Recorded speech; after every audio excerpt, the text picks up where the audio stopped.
네, 오늘 본문은 느헤미야의 성벽 공사가 완성된 이후의 내용들을 같이 다루고 있습니다. 먼저 성벽 건설이 감사하게도 끝이 났습니다.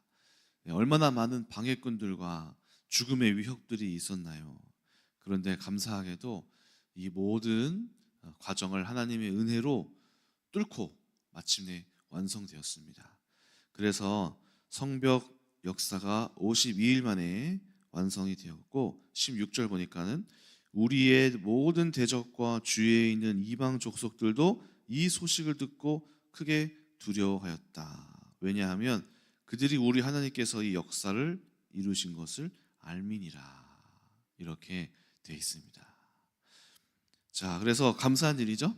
네, 성벽이 완성됐다는 것은 마치 우리의 큰 보호 가이드라인이 완성되었다는 거니까 이 방해를 뚫고 성벽이 완성된 건 하나님께서 승리하셨다라는 것을 드러내는 장면입니다. 그런데 문제는 뭐냐면은 17절부터는 도비아라는 사람의 이름이 등장합니다. 도비아. 도비아는 느헤미야서에서 자주 등장한 사람인데요. 도비아는 누굴까요? 네, 도비아라는 인물이 어디 나왔죠? 아주 자주 나왔는데 먼저 6장에 보시면은 6장 1절에 나와 있습니다. 산발락과 도비아와 아라비아 사람 게셈, 이 사람들이 그 나머지 원수들이 내가 성벽을 건축하여 허물어진 틈을 남기었지 아니하였담을 들었는데, 이렇게 돼 있죠. 네. 그러니까 이 사람들은 어떤 사람들이냐면은 방해꾼들이에요. 방해꾼 중에서도 어떤 방해꾼이냐, 바로 느헤미야랑 같은 위치에 있는 총독들이에요.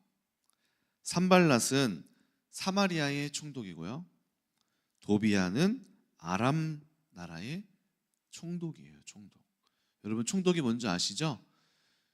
어떤 나라가 이제 예를 들어 일제 강점기에 우리나라의 일본 총독이 우리나라를 지배했잖아요.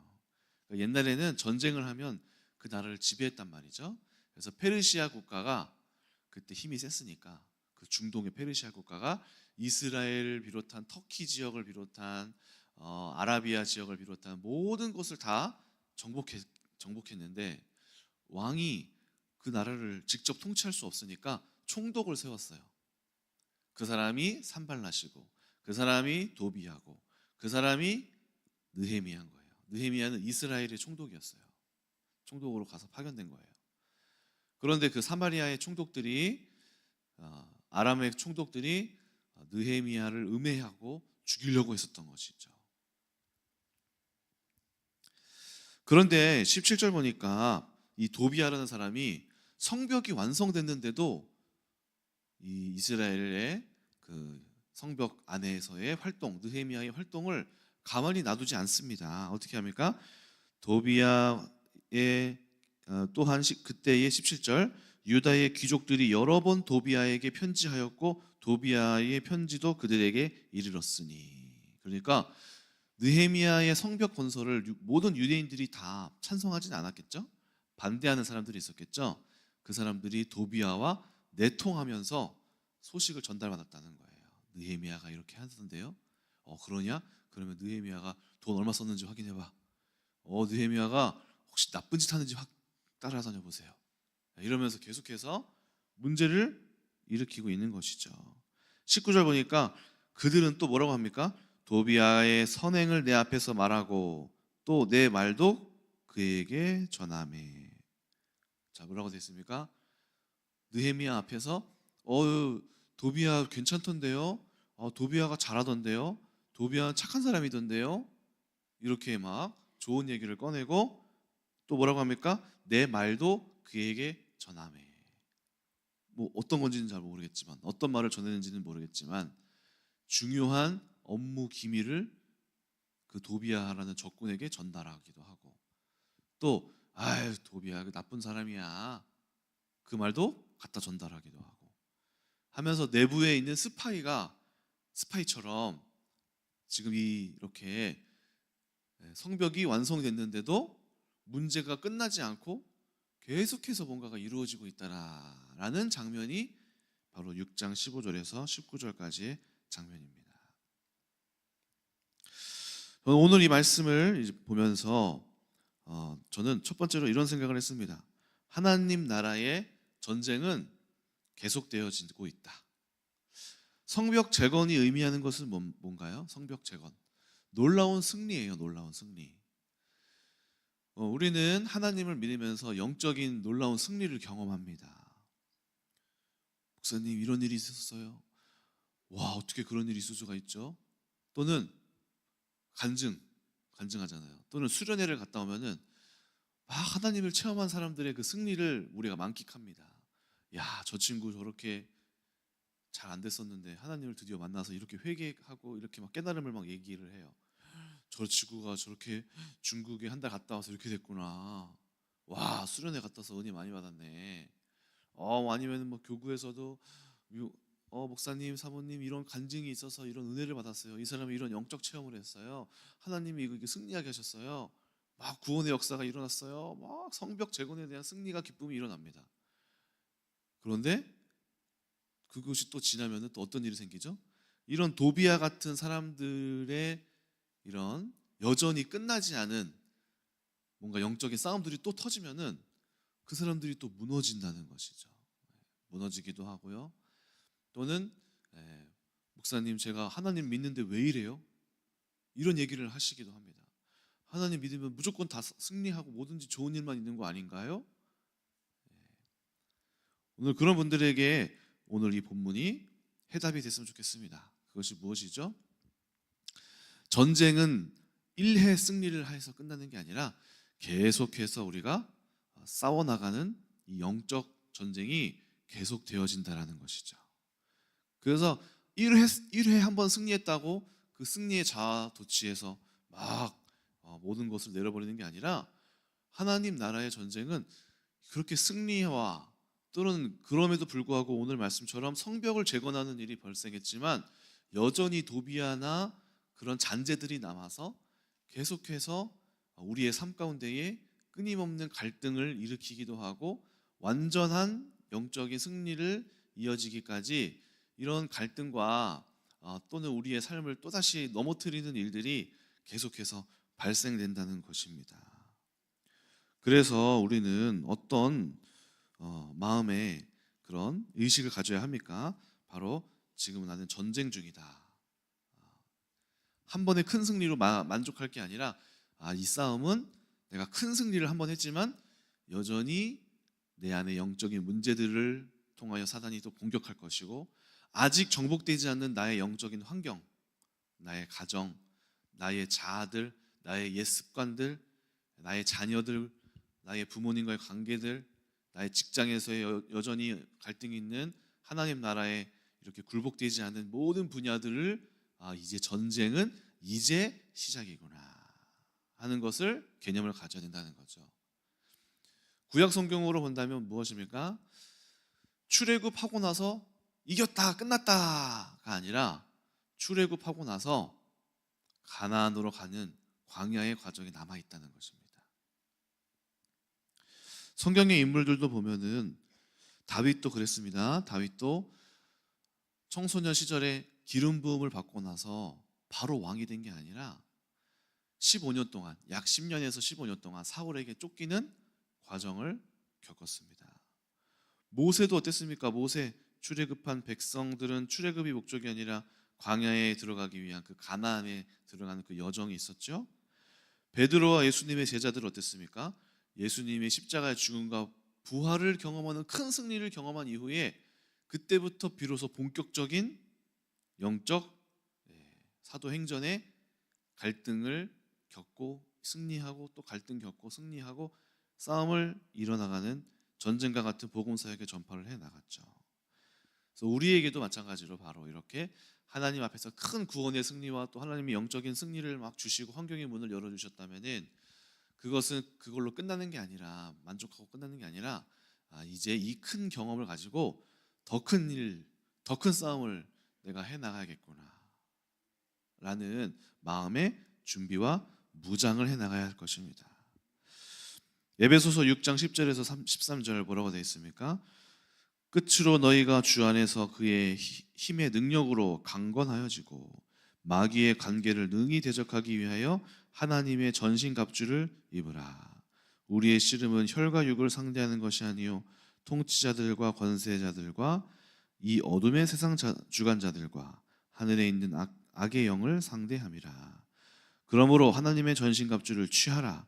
이는 악한 날에 너희가 능히 대적하고 모든 일을 행한 후에 서기 위함이라. 이렇게 되어 있습니다. 사도 바울도 복음을 다 전파한 후에 끝났다. 이 정도 영적 훈련했으면 다 된 거지. 문제가 없어야지. 이게 아니라 영적으로 배우고 훈련받고 막 전지학하고 아니면 어떤 큰 영적인 싸움을 경험한 후에 더 큰 일에 대한 대비를 하고 그 힘을 가지고 싸울 준비를 하라. 이렇게 이야기를 하고 있는 것이죠. 그러므로 우리는 어떻게 해야 됩니까? 우리가 끊임없이 우리의 기도의 칼날을 날카롭게 하고 말씀의 풍성함으로 마음을 단단해야겠습니다. 우리의 영적인 칼날을 날카롭게 하면 어떻게 됩니까? 언제 어디서 우리의 기도가 그 능력을 발휘하게 되겠죠. 말씀으로 우리의 마음을 잘 무장하면 어떻게 됩니까? 우리의 마음 속에 사단의 계략이 틈을 타서 우리의 마음에 흔들고 악한 마음을 심어주는 것에 있어서 그렇지 않도록 우리의 마음을 무장하게 되겠죠.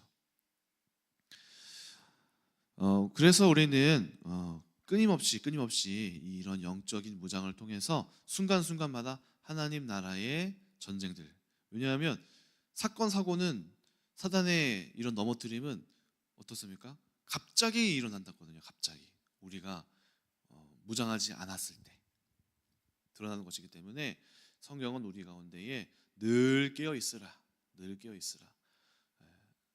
마귀가 우는 사자같이 두루다니며 삼킬 자를 찾나니라고 하고 있습니다. 한 범죄를 이렇게 연구하는 팀에서 이야기했는데요. 범죄의 대상이 되기 쉬운 사람들 하면서 어떤 사람이 주로 범죄의 대상이 되냐 봤더니 길거리에서 범죄의 대상이 되냐 봤더니 핸드폰 보면서 가는 사람들, 딴짓하는 사람들이 범죄의 1차 표적으로 걸러진대요. 근데 어떤 사람들이 범죄에서 예외되냐? 눈 똑바로 뜨고 자기 갈 길 가는 사람들이 이렇게 범죄의 대상에서 1차적으로 제외가 된다는 거죠. 우리가 영적으로 깨어있으면 어떻게 되나요? 하나님 앞에서 우리가 늘 깨어있고 모든 순간순간 매일의 삶 속에서 맞닥뜨리는 사람들에 대하여 묵상하고 있고, 회사에서도 마찬가지죠. 내가 오늘 만날 직장의 동료들, 나의 업무들에 대하여서도 그냥 오늘 너 일하는구나, 아유 뭐 돈이나 벌어야겠다, 뭐 이렇게 하다 빨리 끝냈으면 좋겠다, 이렇게 대하는 게 아니라 오늘 업무의 고객들에 대하여서, 또는 나의 직장 상사와 늘 부딪히는 상사나 또 나는 동료에 있어서 이 관계를 이 사람들 왜 이래 왜 저래가 아니라 늘 깨어서 영적으로 이 상황을 다시 보고 준비되면은 어떻습니까? 감정적으로 우리에게 틈타는 사단의 서운함, 섭섭함, 이런 모든, 또는 이 사람의 어떤 나를 찍어 내리는 말, 여러 가지 상황적으로 나이가 불리해지는 상황, 이런 상황에서 우리의 마음과 생각을 지키게 되는 것이지요. 저도 이제 여러 가지 어쨌든 사역을 또 해 나가면서 영적으로 깨어 있을 때와 깨어 있지 않을 때의 이제 차이들을 느끼게 되는데, 영적으로 깨어 있지 않을 때는 그냥 저냥 하루가 흘러가는구나 이렇게 느끼다가도, 영적으로 깨어서 제가 잘 준비가 되어지면은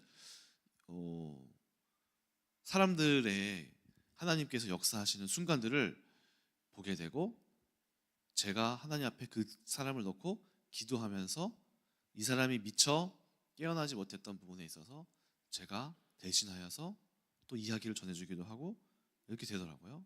최근에는 이제 어제도 우리 아이들 졸업여행을 갔다 왔습니다. 월요일, 화요일 갔다 왔는데, 가기 전에 하나님 앞에서 이런 기도가 되더라고요. 하나님, 이번 아이들이 그냥 어떻게 보면 좀 놀러 가는 여행이었어요. 아이들 쉼을 주는 여행이었는데 저희 개인적으로 우리 아이들에게 좀 중요한 만남과 필요한 이야기가 있으면 할 수 있게 하나님께서 은혜를 주시기를 원합니다 하고 갔어요. 이제 갔는데 저는 개인적으로 이제 한 두 친구 정도가 저랑 좀 깊은 또는 선생님들하고 같이 깊은 얘기를 하게 되더라고요. 이제 한 친구는 우리 성묵이라는 친구, 또 한 친구는 우리 시후라는 친구인데 성묵이라는 친구는 이제 피아노를 갑자기 하겠다는 거예요. 피아노. 자기가 피아노에 열심히 자기가 인생을 걸겠다. 어디서 그러냐 그런 줄 알았는데 자기가 이걸 가지고 앞으로 대학도 가고 유학도 가고 피아니스트가 돼서 막 이렇게 막 하겠다는 거예요.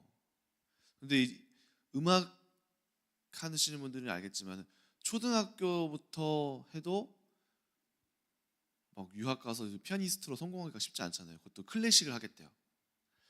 그래서 저희가 이제 선생님들이 현실적인 얘기를 막 이제 한 거죠. 너 늦었다 하면서 너 손가락 한번 벌려봐라. 손가락도 저보다 작아요. 너 짧아서 안 된다 하면서 이제 막 얘기를 막 한 거예요. 그리고 이제 그 친구가 옛날에도 레슬링 하겠다, 복싱으로 나 인생 걸겠다, 이거 몇 번 이렇게 해놨어요. 그러니까 너 헛소리 하지 마라 하면서 이제 안 된다고 얘기한 거죠. 그러니까 이 친구가 이제 마음이 상한 거예요. 마음이 상해가지고 아니 왜 선생님들 나보고 왜 다 안 된다고 그러냐고 막 하면서 이제 막 서운해서 막 이제 삐지는 거예요. 그래서 이제 월요일 날 저녁에 밤에 이제 한 10시 이때쯤에 불러다가 이제 따로 다른 애들 다 올라가서 다른 애들 다 위에서 놀아. 그리고 그 친구만 불러다가 막 선생님들이 막 이제 얘기를 막 해줬어요. 영적인 얘기를 막 해줬어요. 네. 그러니까 이 친구가 깨닫고 자유해져서 이제 가더라고요. 또 한 친구는 이제 시우라는 친구, 이 친구가 와서 이렇게 있는 얘기를 하는데, 이제 이 친구는 조용하고 과묵한 친구예요. 그래서 학교를 잘 다니나 보다 하고 있었어요. 근데 그날 이제 기도회를 했는데 기도를 잘 못하는 것 같더라고요. 기도를 했는지 안 했는지 잘 몰라서 제가 끝나고 이제 물었어요. 야 시우야 일로 와봐. 너는 신앙생활이 하나님을 믿는 게 믿음이 100이라면 너는 이 100 중에 너의 믿음은 몇이라고 생각해? 그랬더니 저요? 3? 이러는 거예요. 3? 3? 3이라고? 100 중에 3이라고? 오 그렇구나. 그래서 이제 얘기를 해보니까 자기가 의구심이 많더라고요. 의구심이 많고 의심이 많고 머리로 이해가 잘 안 되는 부분들이 많아서 너 그 부분을 한번 얘기해봐라 하면서 그 친구랑 또 1시간 뭐 2시간 이렇게 뭐 쿡 찔러서 한번 얘기해봐 물어봤더니 자기가 갖고 있는 마음에 신앙에 있어서 의심들을 막 이렇게 막 쏟아내는 거예요. 그래서 저도 그런 시절을 겪었거든요. 그래서 나도 그 마음 이해한다 그러면서 이제 탁 이렇게 막 1~2시간을 막 얘기했어요. 그랬더니 이 친구가 마음에 해소가 됐는지 이제 기뻐가지고 이렇게 가는 거예요. 다음날 이제 봤더니 목사님 안녕하세요 이렇게 막 인사하고 뭔가 마음이 조금 열렸다. 그래서 이 친구에게 어떤 이런 시간들이 또 필요했는데 마침 내가 하나님께서 이 시간을 통하여 이런 친구들에게 이야기하기를 원하셨구나 하는 부분도 보이게 되는 거죠. 또 이번에 이제 결혼을 먼저 이제 혼인 신고한 우리 교회 청년, 우리 정지우 청년이랑 심예은 청년도 둘이 그냥 이렇게 만남에 있어서 여러 가지 이제 저희도 조언을 구하길래 이야기를 해줘서 이렇게 결혼까지 이제 이어지게 됐습니다. 네, 그런데 기도하는데 하나님이 이제 저한테 주시는 마음이 이거였어요. 저희 교회에서 올해인가요? 이제 정택현 전도사님이랑 임바울 간사님 결혼할 때 제가 사실 크게 신경을 많이 못 썼어요. 우리 사모님이 많이 기도를 많이 해주시고 주로 그분들의 결혼에 있어서 이렇게 섬기고 영적 지도를 해주시고 막 기도하게 하시고 막 하셨는데 이번에 이제 지우랑 예은이 이 친구 이제 결혼을 해 나가는 과정에는 내가 이 친구도 섬겨야겠다 이런 마음이 이제 오는 거예요. 그래서 제가 이 친구들한테 먼저 얘기했어요. 얘들아 너네들 기도 좀 해야 될 것 같다. 그리고 내가 너희들 말씀 공부를 해줄게. 매주 수요일마다 와서 너희들 영적 지도를 같이 받아야겠다. 나도 내 마음에 너희들을 놓고 기도로 열심히 심으라는 마음을 나한테 이제 주시는데 하나님이 나한테 뭔가 맡기셨나 보다. 그러니까 한번 내가 너희들 놓고 기도를 많이 해볼 테니까 같이 기도를 해 나가자. 해 나가고 있는데 뭐 자세한 얘기는 뭐 말씀드리긴 수는 없지만은 감사하게도 우리 이제 지우나 예은이나 둘 다 영적으로 감이 아주 멀리 있는 친구들이더라고요. 근데 두 사람 사이에 여러 가지 갈등이 터져요. 그래서 혼인 신고를 어떻게 먼저 하게 됐어요. 이제 여러 가지 그 권사님 진민정 권사님의 여러 가지 결단과 또 그걸로 혼인 신고를 먼저 했는데 그거 안 했으면은 진작 헤어졌더라고요 보니까. 그 정도로 막 갈등이 일어나고 서로에 대해서 안 맞고 그다음에 또 이제 지우에 대하여서나 또 예은이에 대해서나 숨어 있는 영적 문제들이 막 이제 저도 몰랐던 영적 문제들이 그리고 우리가 차마 미처 말하지 못해 하기 힘든 일들 있죠. 우리는 알고 있지만은 그 사람들에게 어떤 이야기를 하면 막 거부하는 이야기들 있잖아요. 그런 것들이 막 드러나면서 이제 대놓고 이제 얘기할 수 있게 된 거예요. 거 봐라 그럴 줄 알았다 하면서 옛날부터 얘기하지 않았느냐 하면서 두 사람이 이제 영적으로 막 나서기 시작했고 또 우리 지우 형제는 목사님 제가 20일 새벽기도 작정을 하겠습니다 하고 이제 막 다이어트 겸 뭐 금식 겸 뭐 이제 웨딩 촬영 있으니까 겸사겸사해서 얘가 이제 8kg가 빠졌더라고요. 그러면서 목사님 이렇습니다 얘기를 하는데 예전에 제가 너희 두 사람이 하나님의 뜻이 맞는 것 같다. 하나님께서 일하시는 게 보인다. 너희 두 사람을 통해서 갈등이 일어나는 거 보니까 하나님의 뜻이 맞는 것 같다. 제가 이랬거든요. 그랬더니 지우가 그렇게 뭐가 그래요? 저는 하나도 안 보이는데요. 하나님의 뜻이 아닌 것 같은데요. 이랬어요. 근데 시간이 지나면서 이 친구들이 결혼을 통해서 갈등을 겪고 영적으로 이게 새벽기도 나오고 하다 보니까 목사님 이제 확신이 듭니다. 갈등이 생기는 거 보니까 하나님께서 저희 두 사람을 만나게 하신 게 확신이 들어요. 이렇게 얘기하는 거 있죠. 그러니까 참 우리가 영적으로 깨어있지 못하면은 하나님이 역사하시는 순간을 깨닫지 못하는 거예요. 그러니까 늘 깨어있고 영적으로 뭔가 이제 어둠이 거쳐지니까 문제가 생기고 갈등이 생기는데 하나님께서 이 결혼에 대하여서 이렇게 역사하고 계시는구나 라는 사실을 확신하게 되잖아요. 그래서 우리 가운데 이렇게 늘 깨어있고 하나님 앞에 기도를 모장할 때 하나님이 또 저한테도 이 두 사람을 놓고 기도하게 하시니까 어떤 말씀들이 저를 향하여서 이렇게 이 말씀 해줘야겠다. 이거는 이거 문제에 대해서 얘기하러 가는구나. 때로는 이거는 지금 우리 진미정 원사님의 요 가문 또는 우리 요 지윤의 요 가문에 하나님 말씀하시는 거구나. 이런 생각도 이제 깨달아지고 그것을 또 제가 가서 전달해 드리기도 하고 그러니까 이런 역사들을 이렇게 경험하게 됩니다. 그래서 하나님께서 깨어있으라고 하시는구나. 언제 어떤 일이 벌어질지 모르고 또 상황을 해석하고 하나님이 나를 통하여 하시는 말씀도 또 있으니까 그거를 여러 상황에서 전하게 하시니까. 두 번째로 오늘 우리 7장에서는 또 어떤 것을 발견하게 되냐면요. 7장 1절 보니까 성벽이 건축됨에 문짝을 달고 문지기와 노래하는 자들과 레위 사람들을 세운 후에 여러분 성벽이 건축되면 문지기 하나만 보내면 되거든요. 그런데 오늘 느헤미야는 성벽이 건축돼서 문짝을 달았는데 문지기와 노래하는 자들과 레위 사람들을 세웠습니다. 이게 특이한 점이에요. 아니 문을 세웠으면 문지기 한 명 세워서 지키면 되잖아요. 근데 노래하는 사람과 레위 사람을 세웠습니다. 여러분 노래하는 사람은 뭘까요? 노래하는 사람은 찬양하는 사람이겠죠. 구약 성경에서 노래하는 자들은 언제 이렇게 많이 나타나냐면은 행진할 때 일단 첫 번째는 출애굽에서 행진할 때 앞에 찬양하면서 나갔고 또 언제 나가면요 전쟁에서 노래를 불러요. 전쟁할 때 하나님 앞에 노래를 부르고 먼저 찬양을 하고 나가요. 다윗도 사울의 악신을 쫓을 때 노래, 찬양을 통해서 영적인 일을 먼저 문을 열고 이렇게 해결을 했죠. 그러니까 이 느헤미야가 지금 하는 행위, 또 레위 사람들은 어떤 일을 하는지 우리가 이 본문에서 알 수 없습니다. 그러나 레위 사람이라 하면 어떤 예배를 드리고 뭔가 하나님을 섬기는 사람이기 때문에 우리가 요 근거들만 가지고 이 본문을 해석해 본다면 문지기는 문을 맡은 일 전문가예요. 전문가.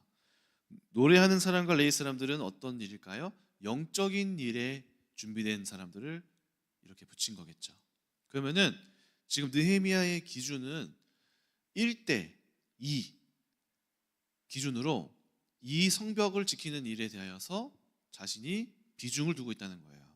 자, 전문가, 내가 하고 있는 업무에 대하여서 전문가적인 일을 겸비해야겠죠. 1. 그럼 영적인 준비는 얼마나 해야 되냐? 2배, 2. 1대 2의 비율로 우리가 하고 있는 이 삶의 영역을 대해야 된다는 거예요. 저도 어쨌든 목회자잖아요. 목회자는 신학교 가서도 설교의 기술도 배웁니다. 성경을 해석하는 기술을 배워요. 기술이겠죠? 설교도 기술적으로 배워요. 본문, 2대지 본문, 3대지 설교, 2대지 설교, 주제 설교, 강해 설교. 또 제가 성경에 대해서 지금 이렇게 여러 가지 말씀을 드리잖아요. 본문의 큐티, 말씀에 있어서 어떻게 해석하는 거. 이런 것들을 기술적으로 배워요. 이 기술적인 준비를 해야 됩니다. 그러면 이 기술적인 준비로 다 하면 설교 다 끝나나요? 이동호 목사님 설교 스타일 카피, 이찬수 목사님 설교 스타일 이렇게 하면은 인기가 많아지는구나, 사람들이 좋아하는구나. 그 열심히 준비하면 저도 그렇게 될까요? 그렇지 않다는 거예요. 하나님의 역사는 일을 성실히 준비하되 이 일을 영적으로 2배를 하나님 앞에서 영적으로 준비하는 마음을 가지고 일을 행할 때 하나님의 생명력이 있는 역사가 이루어진다는 거죠. 마찬가지로 우리의 삶에서도 마찬가지입니다. 우리의 직장, 우리의 가정에서의 아이들을 대하는 것들, 모든 것들이 1대 2의 비율로 준비해야 된다는 거죠. 어떤 사람은 너무 지나쳐요. 세상 것을 너무 업신여겨요. 기도만 하면 돼. 아무것도 하지 마. 기도만 해. 이거 잘못된 거예요. 어떤 사람은 잘못됐어요. 2대 1. 세상 걸 더 많이 준비해서 마음으로 확 해놓고 1 기도 조금 해요. 이것도 잘못된 것입니다. 느헤미야는 어떻게 합니까? 1대 2의 비율로 일을 성실히 나의 일을 하되 하나님께서 하실 일에 대하여 더 크게 알고 있는 거예요. 그래서 느헤미야는 아닥사스다 왕에게 구할 때도 성실하게 술 맡은 관원으로 자기 일을 하되 하나님 앞에 기도하는 시간을 갖잖아요. 느헤미야 1장에서 아버지 하나님이시여 저희가 성벽을 놓고 이렇게 하는데 기도하면서 왕의 마음에 대하여 하나님께서 일하실 것을 알고 있잖아요. 자신의 일을 성실히 하되 하나님께서 완성해 주지 않으면 이 일은 안 된다라는 것을 명확히 알고 있었기 때문에 영적인 행위를 금식하고, 그러니까 어떤 성벽이 무너졌을 때 내가 금식하고 기도하니 했잖아요. 그러니까 이 하나님의 사람들은 하나님의 일이 어떻게 돌아가고 어떻게 이루어지는지를 잘 알고 있는 사람들인 거죠. 그래서 이제 우리 김상희 사모님도 항상 하시는 말씀이 저한테 기도해라, 기도. 학교에 가지고 기도해라. 이렇게 말씀하세요. 왜냐하면 우리가 선생님들이 아무리 잘 가르쳐도 이건 내가 1의 얘기를 하지만 기도하지 않으면 하나님이 하셔야지 모든 일이 완성이 되는 건데 그 일이 되어지지 않게 되잖아요. 기도를 하지 않으면. 그리고 내 마음의 비중도 어떻다는 거예요? 선생님이 잘 가르치면 되는 거지. 이것이 잘못됐다는 거예요. 1 정도 우리가 충분히 선생님께서 할 몫을 하되 하나님께서 해주시지 않으면 이거 안 됩니다 라는 마음이 더 많이 갖고 있을 때 기도하게 되잖아요. 막 기도하서 교사들 기도하고. 그래서 저도 이제 아이들의 상황을 보면서 감사하게도 학교에서도 기도회가 열리게 됐어요. 학부모 기도회가 12월 달에 또 한 달 내내 또 열리게 됐어요. 또 같이 해주시는 우리 목사님이 계신데 목사님이 추천해 주시고 함께 주도해 주시고 함께 하시겠다고 하셔서 12월 달 화요일마다 매주 화요일 4번 학부모님들, 우리 가정을 위하여서, 학생들을 위하여서 기도하는 시간 이렇게 하게 됐어요. 그 목사님도 하시는 이야기가 학부모 상담을 이제 해주시는데 자기의 몫은 끝났다. 목사님, 제가 할 일은 끝났어요. 더 이상 할 수 있는 게 없어요. 하나님이 하셔야지 이 아이들과 가정의 역사가 일어나 합니다. 같이 우리 기도에 하게 도와주십시오. 오케이, 알겠습니다. 같이 기도에 열고 하게 됐어요. 그래서 우리가 모든 일에 있어서 결국에는 하나님이 하시지 않으면 안 된다, 이런 마음을 가지고 그 비밀을 아는 사람들이 기도를 하게 되는 것이죠. 그러므로 우리 가운데에 하나님께서 하실 일을 기대하고, 오늘 여기 느헤미야도 뭐라고 되어 있습니까? 그 비밀을 알았기 때문에 문지기도 하고 노래하는 자와 레위 사람들을 세워서 영적인 비중을 2, 그다음에 나의 삶의 비중도 1대 2의 비율로 결국에는 하나님께서 하실 일에 대하여 더해야 되고, 또 2절 보니까 내 아우 하나니와 영문의 관원 하나냐가 함께 예루살렘을 다스리게 하였는데 하나냐는 충성스러운 사람이요 하나님을 경외함이 무리 중에 가장 뛰어난지라. 두 사람을 예루살렘을 다스리는 파트너로 세웠는데 한 사람은 자기의 동생, 믿을 만한 사람 한 명을 세웠고, 한 명은 기도하는 사람 한 명을 세웠잖아요. 그러니까 이제 느헤미야는 영의 세계를 알고 있는 사람이에요. 하나님께서 하셔야지만이 이 일이 이루어지고 이 유대를 다스리는 일도 하나님이 일하시지 않으면 안 된다, 이거를 확실히 알고 있는 사람이에요. 확실히. 그래서 오늘 말씀을 마무리합니다. 오늘 성벽이 끝난 이후에도 계속되어지는 이런 갈등은 언제나 우리에게 있다. 그러므로 우리가 전쟁의 의식을 갖고 무장해야 된다. 두 번째로는 하나님께서 하실 일이 크기 때문에 우리가 어떤 일을 준비하든 1대 2의 비율로 하나님께 더 많이 맡겨서 아버지께서 하시지 않으면 이 모든 일들은 이루어지지 않는다. 그것이 교회의 사역뿐만 아니라 우리의 가정에서의 삶, 가정도 마찬가지고 우리의 직장도 마찬가지고 모든 영역에서 하나님이 만물의 통치자이신 하나님께 이 모든 결과를 맡겨드려야 된다. 그게 가장 중요한 우리의 힘을 실어야 될 영역이다. 오늘 이러한 귀한 깨달음과 지혜가 여러분들에게 있기를 축원합니다. 기도하겠습니다. 하나님 감사합니다. 오늘 느헤미야를 통하여서 우리가 어떻게 무장해야 되고 하나님 앞에 어떻게 서야 될지 알게 하시니 감사합니다. 오늘 우리 성도님들 가운데에 혹시 큰 승리를 얻었음에도 계속되는 갈등을 놓고 왜 나는 영적 문제가 계속 끊어지지 않지라고 고민하는 성도님들 계시다면 잘못된 것이 아니라 그것이 계속되는 갈등과 이겨나가는 상황임을 알게 하시고 낭망하지 말고 이 싸움을 계속하게 하시고, 또 우리가 이 세상에서 살아가는 삶 가운데에 1대 2의 비율로 내가 나의 삶을 준비하되 하나님께서 하실 일에 더 큰 비중을 두면서 주님 앞에 모든 것을 맡겨드리며 하나님의 일하심을 간절히 기도할 수 있는 그러한 성도님들, 기도의 성도님들 되게 하여 주시옵소서. 감사드리며 살아계신 예수님의 이름으로 기도합니다. 아멘. 우리 청년부를 위해서 기도 많이 해주시 바라고, 요셉지도학교를 위해서도 기도해 주시 바랍니다. 교회를 이렇게 보면은 교회가 늙어 보이는 교회가 있고 젊어 보이는 교회가 있어요. 여러분들은 못 느끼겠지만 왜 그런 줄 아세요? 저희 교회는 젊어 보여요, 늙어 보여요? 늙어 보인다고요? 귀가 어두워져서. 예, 젊어 보이는 이유는 당연한 것 같지만 그렇지 않아요. 교회에 청년들이 많고 중고등들이 많으면 젊어 보이는 거예요. 뭔가 이렇게 교회가 밝고 활기차고, 그래서 여러분들이 그 교회에 청년과 우리 중고층 아이들이 많아서 그렇다는 거죠. 제가 이제 느낄 때 우리 청년부가 엄청 부흥됐어요. 너무 감사하죠, 그렇죠? 그래서 이렇게 섬기는 우리 이동주 목사와 또 이렇게 젊은 사역자들이 많아서 그렇고, 또 요셉지학교도 엄청 발전했어요. 이동주 목사가 잘 걸어가서 그런 거예요.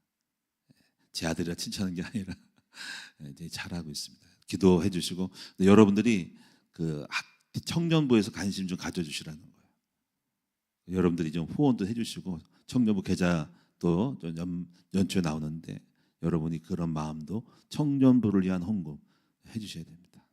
꼭 부탁드리고 또 한 가지는 이제 어제 어떤 집사님이 목사님 2026년대 인카운터 해요 물어보더라고요.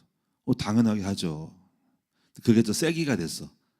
세기를 박아가지고 구체적으로 들어갔는데 날짜를 보니까는 5월 24일, 25일이 5월 24일, 25일이 그날이 석탄일이 주일이에요. 그리고 25일이 월요일인데 대체 공휴일이에요. 6월 3일은 토요일이 빨간 글씨고 토요일은 부담스러우니까 왜냐하면 둘 중 하나를 볼 때 월요일 주일하고 월요일 주일날 저녁 때 가가지고 오후에 가가지고 월요일날 하루 종일 석탄일 그 다음 대체 공휴일 월요일 빨간 글씨 때문에 가능할 것 같아요. 그래서 그냥 이렇게 기도해 주시 바라고. 장소는 이제 우리 심승용 목사님이 벌써 알아놨나? 대보도의 청순 수련관. 거기에 홀이 너무 크고 기숙사도 있다니까 주차하기도 높고 거기를 잠정적으로 생각하고 있고 또 인천 대공원 쪽에도 있다고 하니까는 그렇게 아시고 여러분이 혹시 궁금하시거든 연초에 계획이 나오겠지만 인카운터를 할 것이라는 거 단체로 몇백 명 수용할 수 있다는 거죠. 거기 한 번 하면 좋을 것 같습니다. 하여튼 그거는 제 생각이 같은 건데 그런 계획이 있다. 어떻게 박을지 모르겠지만 그런 계획이 있다는 것만 아시고 여러분 기도하셔서 그런 일들이 이루어지도록 기도해 주시고 오늘 말씀처럼 영적 의식 또 기도의 삶 깨어있는 삶 하셔서 지금 중요한 거는 전쟁 의식을 가진다. 전쟁 의식. 제가 목회를 하면서 전쟁 의식을 가졌기 때문에 목회가 성공할 수 있는 거예요. 전쟁 의식은 군사를 양성하기 때문에 거기서 전쟁 의식에서 제자 훈련시키고 군사 학교를 만든 거고 전제학을 만든 거고 모든 성도들을 요원화시키는 거예요. 민수기를 보면 그게 있고요. 그다음에 전쟁은 점령하는 거예요. 점령. 그리고 전쟁은 사단의 전략을 아는 거예요. 사단 전략이지만은 사단의 전략을 잘 알아야 된다. 기도하겠습니다. 하나님께 감사드립니다. 오늘 말씀을 통해서 많은 것들을 깨닫게 하심을 감사를 드립니다. 오늘 깨어있는 삶, 기도의 삶, 전쟁 의식을 갖도록 도와주셔서 사탄에게 속지 않는 늘 깨워서 아침마다 기도하여 내가 하는 말, 행동, 삶이 마귀가 역사하지 않는가? 흑암이 역사하지 않는가? 생각하게 하시고 그리고 하나님이 우리를 자신을 강한 자로 또 기도하는 자로 그리고 전쟁에 승리한 자로 만들기 위하여 내가 먼저 전도자가 되고 제자가 될 수 있도록 도와주옵소서. 또 오늘 우리 몸도 마찬가지예요. 마귀가 우리 몸을 파괴할 때 깨어 있어서 내 몸은 관리를 잘하고 공격하고 방어하고 마귀가 우리 몸을 병들지 않도록 만들기 위한 그런 어떤 영적인 깨달아서 우리 몸 관리를 잘하도록 도와주시옵소서. 우리는 천국은 침노하는 자의 것이에요. 마귀에게 져서 뺏기는 것이 아니라 도둑당하는 것이 아니라 싸워 이겨서 정복하는 것입니다. 사단에게 속지 말고 날마다 정복하는 삶을 할 수 있도록 도와주시옵소서. 감사드리며 오늘 예물 드린 종들에게도 큰 복을 주시고 하나님이 반드시 승리할 것을 아버지 믿습니다. 감사드리며 오늘의 우리의 기도 속에서 청년부를 위하여 또 학교를 위하여 또 재직 공천을 향하여 아버지 연말 결산을 위하여 성구영신 예배를 향하여 성탄절을 향하여 계속 기도할 때 깨어있는 우리 성도들 통해서 주의 뜻이 이루어질 것을 믿습니다. 감사드리며 예수 그리스도의 이름으로 기도하옵나이다. 아멘.